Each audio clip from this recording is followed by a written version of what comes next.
It's been a decade since we tied the knot. Every year, we've made a point of visiting my in-laws' place during the Christmas holidays. As it does every year, that time is fast approaching again. The truth is, every year's Christmas is a severe strain for me. Yes, that's right. I've been having major issues with my mother-in-law, and just the thought of it weighs me down. As December draws near, I feel my spirits sink lower and lower. Every year, I rack my brains, wondering if there isn't some way out of this. My name is Lisa. I fell in love with my husband at work, and we've been married for 10 years now. I knew my mother-in-law was a bit of a busybody when we went to announce our engagement, but I never thought things would come to this. I suppose I should have been more level-headed, but at the time, I was so smitten with Paul that I didn't see the signs. I remember it as if it were yesterday.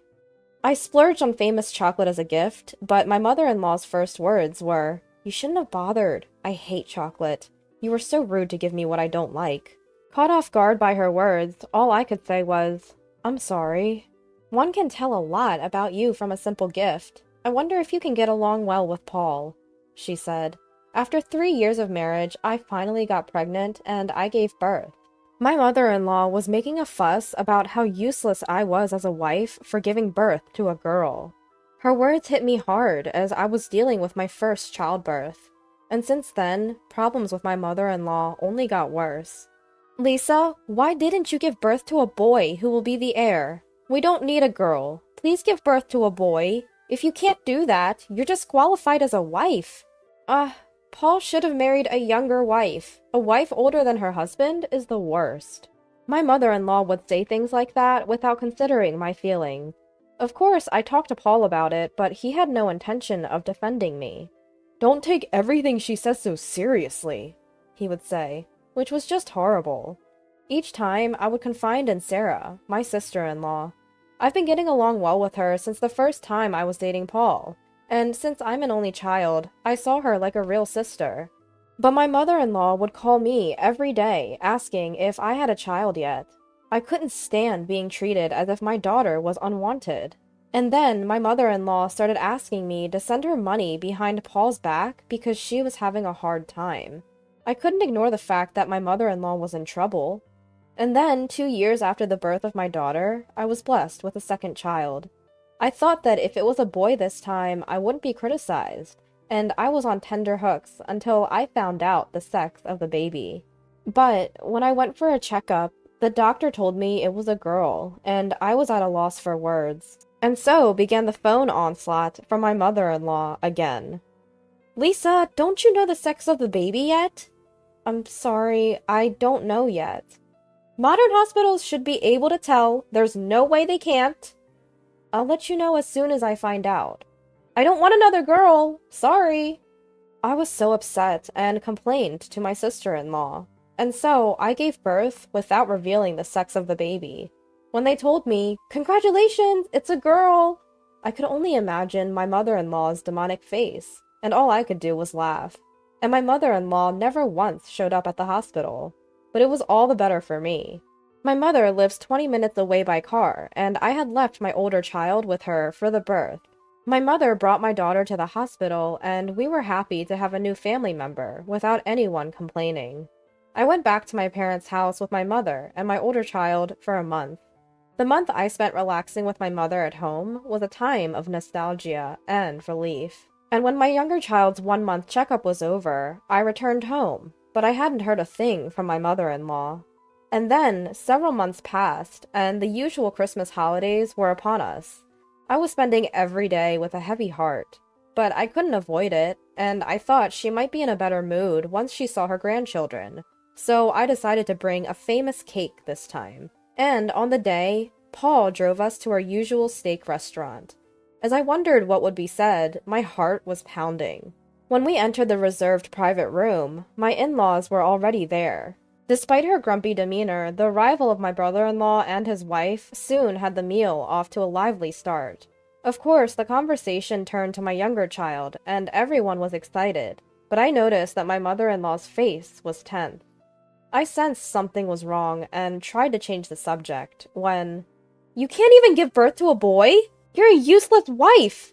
You're not part of this family!" My mother-in-law suddenly started saying terrible things. And then she deliberately knocked over the tea that was in front of her. "Oh, I'm sorry. If your daughter gets a burn on her face, no one will know she's a girl." Suddenly, I was overcome with rage. My mother-in-law despised me for not giving birth to a boy. During a meal with my in-laws, the moment my mother-in-law said, "What a complete letdown of a woman!" a plate suddenly flew from where my father-in-law was sitting. What are you doing?" I was just shocked. I couldn't believe the usually mild-mannered father-in-law would throw a plate. This time, it seemed like my father-in-law turned the table on mother-in-law, which I must admit felt good. Next, my father-in-law yelled, "Enough! What right do you have to say such things? The child born has no sin. The real letdown of a woman is you." "What are you talking about? Don't joke around. A wife who can't give birth to a boy is like garbage. Such an insolent woman." "What are you, who only gave birth to boys? I wanted a girl, but the child that was born has no sin. It doesn't matter if it's a girl or a boy." "There's no way it doesn't matter. Boy, boy, boy, boy. Only boys have value. Worthless wife, worthless granddaughter, hopeless. See, you admit it, so you have nothing to say." I was holding back my tears, but at the moment when I was about to break down with a sound, "You! Enough already! Lisa has given birth to 2 children. What more do you want? They're not your children. You don't help raise them, you just demand a boy out of your own selfishness. If you want a boy that much, why don't you give birth yourself? Of course that's impossible for an old woman like you." "Hey, stop it now. What you've been doing isn't just bullying. Even when you got an expensive chocolate, you said, 'I hate chocolate,' even though you can't afford to buy such a chocolate. When will you have a child? I don't need a girl. You're useless as a wife. Serve me. Send me money. Get a job and make money. You're getting carried away, you stupid-looking old woman."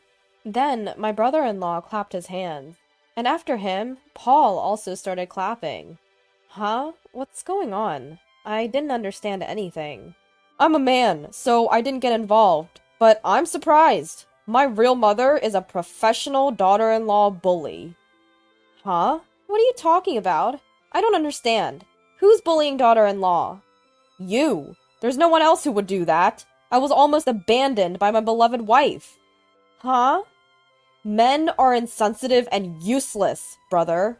Absolutely. In comparison, women's intuition is terrifyingly accurate. You can't cheat." "Hey, what are you saying?" "It's obviously a joke, Sarah. Take over." "Roger? What? Are you guys some kind of fraudulent group? What do you think of your real mother?" "What do you mean, fraudulent group? You're talking about yourself." "What? Why me? You know a man named Mr. Brown, right?" "Huh? I don't know such a person. What are you talking about?" My mother-in-law was clearly flustered. She was trying hard to change the subject with an innocent look.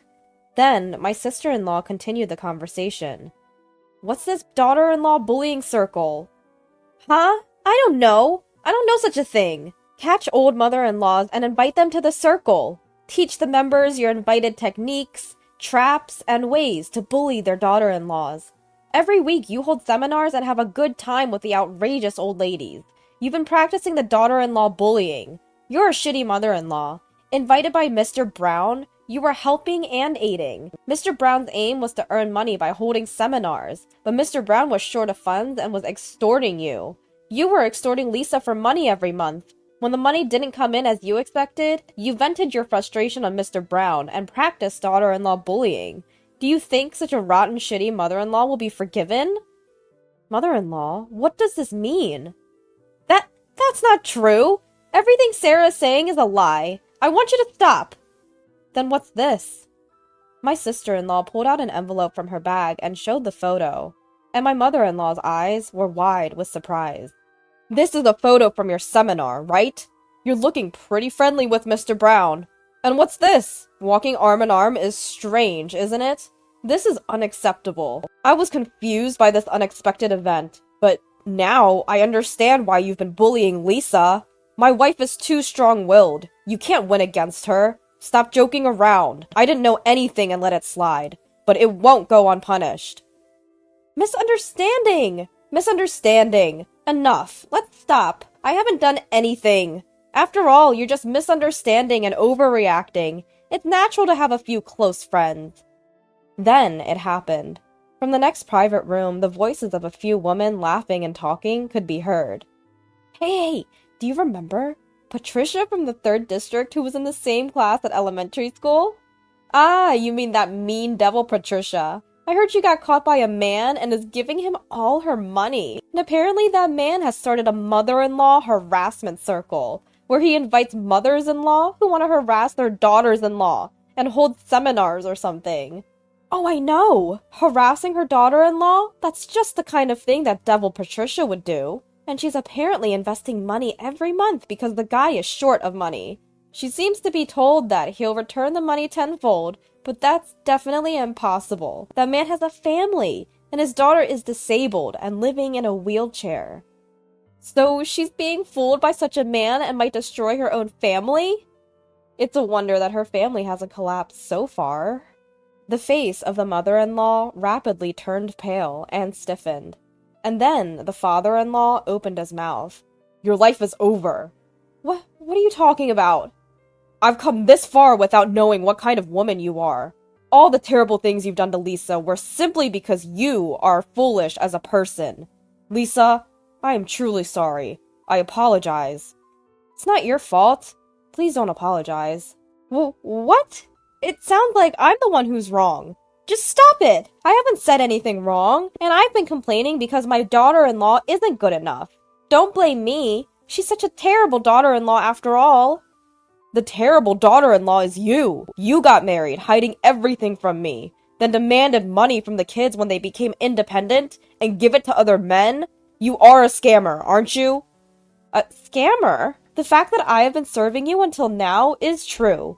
It's a joke to be called a scammer for that. You've been serving me? What on earth have you done for me? I've been taking my shirts and suits to the dry cleaners myself and mostly have dinner outside, only returning home to sleep. That's right, when we were little, Mom wasn't at home, and dinner was like snacks or sweet buns. We always wondered where she was going. What are you talking about? Exactly. We were told not to tell Dad anything. We thought it was strange from that time. She didn't even come to school for portfolio days or interviews.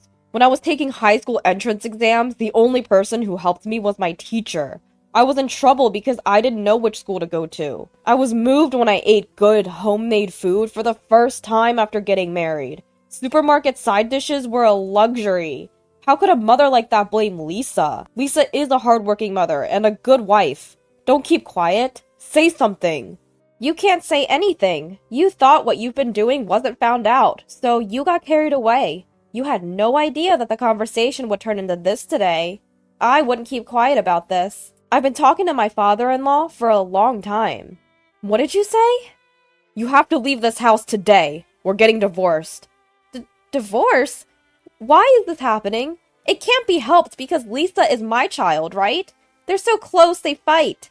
Don't mess with me. Are you going to play me more? I also knew that you had been cheating on me since your 20s, but I kept quiet because of the children. That's why you can't get rid of the habit of cheating. You're walking arm in arm with a friend? I've never seen such a friend.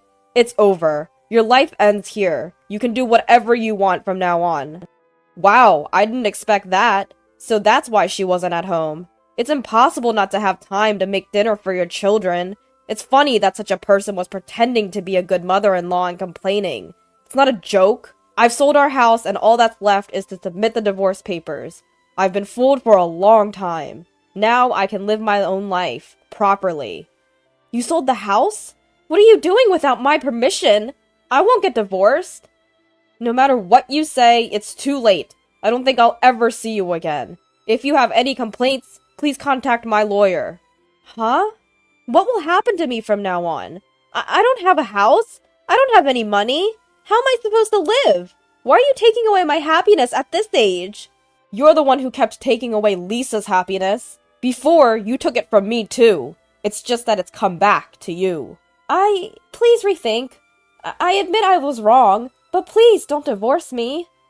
Don't make me laugh at this point. It's decided. You have to leave the house tomorrow. I've warned you. The divorce is decided, so I'll go home now. Me too.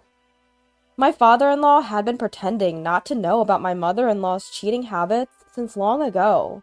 Thinking about my father-in-law's feelings made my heart ache. I can't imagine how much he loves his children. And finding out that he had been planning this divorce all along, I felt a bit relieved. I wanted my gentle father-in-law to lead a free life. I had always thought that when I saw my in-laws.